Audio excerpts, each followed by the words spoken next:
Sometimes there's so many options out there and we want to be perfect, right? We want to make sure everything works amazingly so we don't even get started.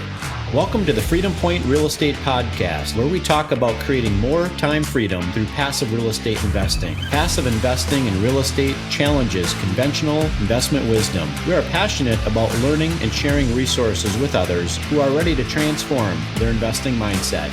Quick disclaimer as always, I am not a CPA, I am not an attorney or a financial advisor. This is not financial advice, not telling you or anyone else what to do. The views and opinions expressed in these podcasts are provided for education and informational purposes only and are not necessarily the views of my employer, ADP. I'm glad you're here. Now let's dig in. Welcome back, Freedom Point Podcast listeners. Happy mid-year to you. Those of you listening to this, at this point, we're at the middle point of 2023. We all know that millions of people all over the world set New Year's resolutions, but do many people set quarterly or semi-annual resolutions? I find it much easier to set goals and resolutions with shorter time frames. Something psychological about chopping up my resolutions into smaller sub-goals with the same greater goal and focus. I know that people kind of go one way or the other about resolutions, whether you should do them or not even set goals altogether. I always think it's a great idea. Establishing goals at the beginning of the new year, quarter, or month is a great marker to clean the palate and start thinking something new. So I think it's a great idea to do. So that's the resolutions. Unfortunately, many of the people you know who set resolutions only at the beginning of the year, they're not going to be sticking with it, right?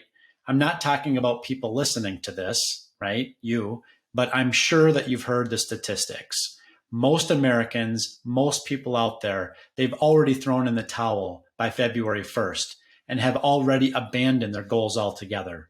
Now, people cite different reasons for why they give up on their resolutions. Maybe it's just a lack of self-discipline, or maybe for certain resolutions that they thought it would take less time or they didn't have the time for it. Or maybe they just didn't set clear, realistic, or effective goals in terms of what they're trying to accomplish. You know, setting deadlines and understanding what sacrifices will be needed in order to achieve your goals, I think that's a big part of it.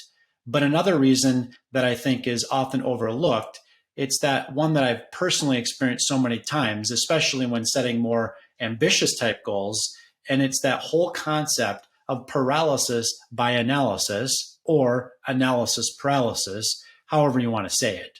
You've probably heard this term before, but even if you haven't, you likely know what it feels like, right? It feels exactly what it feels like when I say it. You know, sometimes there's so many options out there, so many different paths to take that we feel overwhelmed and frozen in place. And we want to be perfect, right? We want to make sure everything works amazingly so we don't even get started. Now, we've all been through this so many times before. You know, we've set the lofty goals for the future, or like, let's say even for the year. And I know that there's so many different ways to get there, and I don't know which decision is the best, right? And so at worst is that this line of thought can keep us from even getting started in the first place. So whether it's a new investment or even just getting into shape, for example, there are some ways that analysis paralysis can negatively affect you. We'll start by saying right off the bat, too much analysis, it can actually reduce productivity. You know that feeling of having so many choices and not knowing which one to take can really affect your ability to make a decision and get things done, right? Think back to a time when you had to write a lengthy paper in college. It might have been a long time since any of you picked up a pen and done any actual writing, or at least typing, right? But now back in the day when you opened up a blank page, like a notebook or keyboard, and you were ready to go, and you probably sat there for a while and had no idea where to start. And if you're like me at all, you probably gave up after a while, and maybe you came back to it when you were closer to the deadline, when you had to get it done, right? I think that's a great example of paralysis by analysis. The thing is, you are thinking about so many different ways to do it, how to get started, the fear of the unknown, and then you actually don't ever get started, right? The truth is, once you actually got started with that first sentence or whatever, things probably started flowing much quicker. And before you knew it, the first draft was formed. And from there, you could course correct and figure it out along the way. And then it would by default get done a lot quicker. I also see that when people are trying to start investing, whether it's a resolution, they want to create passive income streams, or they want to try to get started, they think, which way should I go? Like, should I buy rental property? Should I invest in a passive real estate deal like a syndication or fund or REIT? Should I invest in stocks, mutual funds, crypto, NFTs? I mean, there's just so many ways now and so many different choices that people sit there frozen in time. And so what happens, you start to analyze each one of these routes. And if you don't know which one is the best, you start listening with so many different people talking, and you're analyzing the pros and the cons, and you actually just get stuck, right? As busy professionals, we're always trying to make the right decisions, the correct decisions on what we should be doing. We often overlook great opportunities as we look for that high degree of confidence before making a move. Unfortunately, for the rest of the world, it doesn't really work that way. You're not always going to get all the data you need to make the right decision. So that feeling of being overwhelmed by choice, having all these different options, not knowing which way to go, that's normal. However, it makes it really difficult to focus on whatever the task is at hand. The key is recognizing this when it's happening, and so not to get stuck and bogged down in that task and realizing that you can't and shouldn't overthink it. Now, what I think is one of the greatest issues with sitting there and not taking action and analyzing the opportunity over and over is what it can cost you in doing so. Now, too often we spend so much time wondering what would happen if we fail, right? If we try something, we try to think of all the crazy negative consequences, but we also don't think about what if we don't take that action at all, right? What if we took an educated risk and actually succeeded? Why don't we spend time thinking about and considering the opportunity costs of inaction? These are all the kinds of questions that we should be thinking about. I just think it's important to talk about that, or at least think about it, but also think about what you'll lose by not taking action. Unfortunately, as humans, getting our minds stuck in a certain mental state is a natural thing for us. We spend a long time thinking and pondering our decisions, which is a good thing in and of itself. However, at times we spend too much time thinking and not taking action. This really boils down to fear, right? The fear of making mistakes, of looking foolish, falling flat on our faces, and failing. The key here is to embrace those mistakes and learn from them. I guess it's like learning experiences, right? Those stepping stones on the way to success. I mean, everybody knows that any successful person, there's no way they made it there without facing some detours, right? Falling down and learning from those experiences. I've talked with a lot of entrepreneurs over the years, and they're happy to share their mistakes. And they talk about it almost as a sense of pride because they know that without those mistakes, they wouldn't have gotten to where they are at today. And then if you start to recognize that and you see these things as learning experiences or, falling forward type moments, then maybe they won't seem so scary. Now, personally, I made a ton of mistakes along the way, and I've learned from each one. I mean, some of them hurt more than others. But when I look back, I look at a lot of the mistakes and I realized that they were learning moments and actually allowed me to do some amazing things later on that I wouldn't have had the opportunity had I not first failed. I'm always getting better and I'm always still making mistakes. I say the only true mistake that you can make is waiting too long to get started with something new. This whole cost of inaction thing.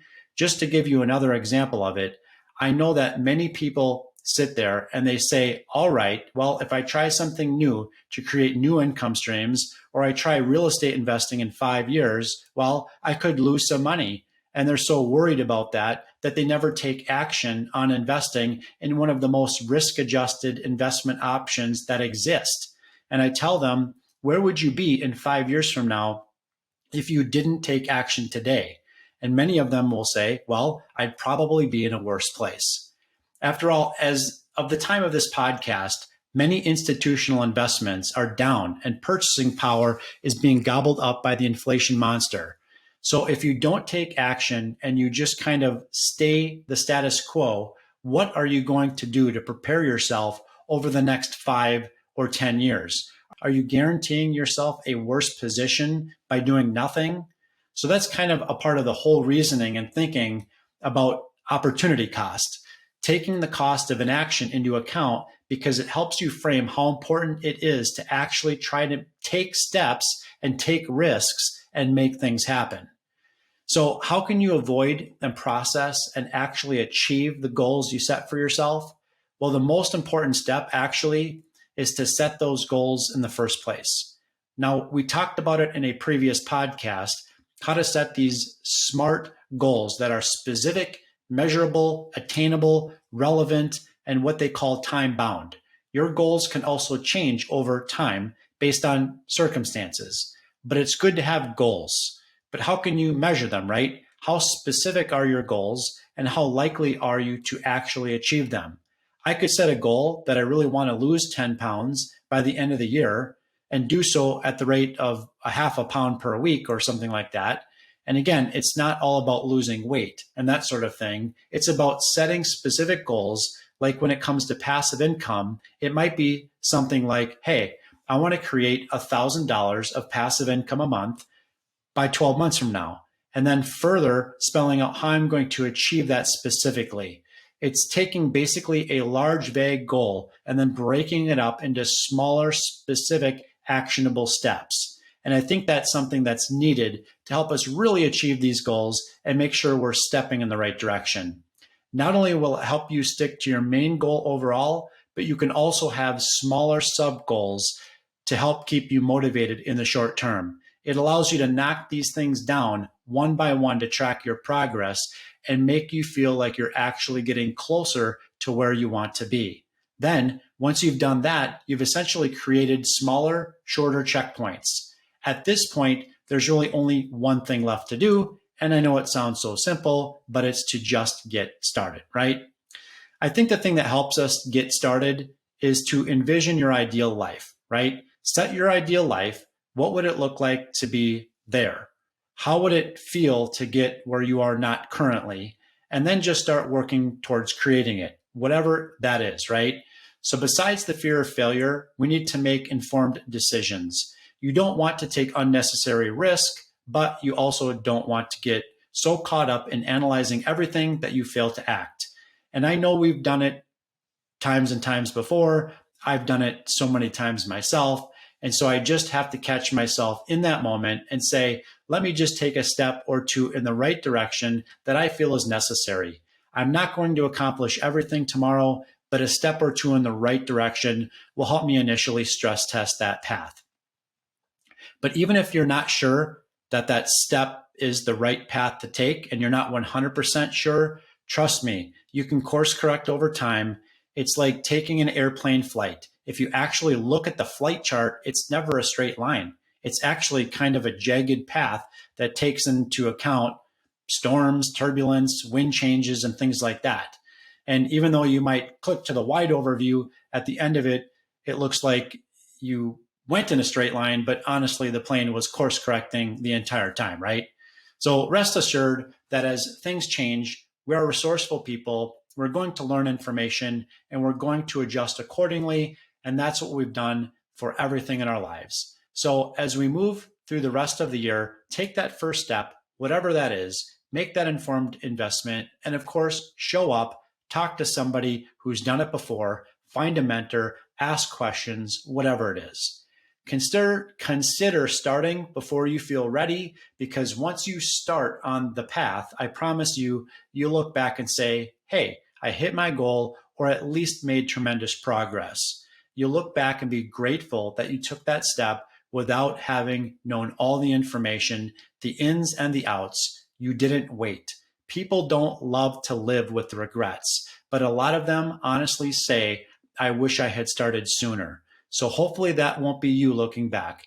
Make the rest of this year your best ever, and feel free to reach out to me directly if I can help you in any way. You can find me on LinkedIn or at startingpointcapital.com.